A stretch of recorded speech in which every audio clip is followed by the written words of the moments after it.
Hi everyone, hope everyone is well. In this video I'm just going to talk about the map and some of the components of the map that are quite important in terms of the gameplay.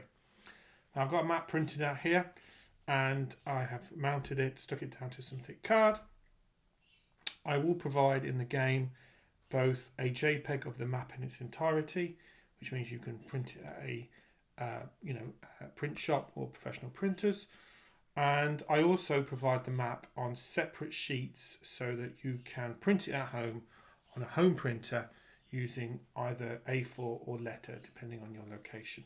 And you can physically make the map, just sticking the sheets together to make the map. The map is split into a variety of different zones. Each zone is numbered, number 1, zone being here, 2, 3, and so forth and so forth. If I just sort of move the map along the camera there through to and including zone 22. In this game there will be 3 maps. This is map number 1 and it's the one I've printed out and will use in today's video. Now, as well as the individual map zones, the other information that's important, there are 2 numbers in each zone in the top, always in the top right in these examples here, and they reflect the number of counters that, or player counters, sorry, that can occupy, the maximum number of player counters that can occupy that zone at any one time. So for example, on this zone here it's 1 and 1, which basically means the number in the circle is the number of infantry counters, like so, there's an infantry counter, and the number in the square is the armour. So for example, in this zone the player can place 1 Sherman, which is an armour, 1 infantry, which is 1, and it's up to that number. So for example, this zone here is 1 armour and 2 infantry. That's totally fine. But what you can't do is exceed that limit.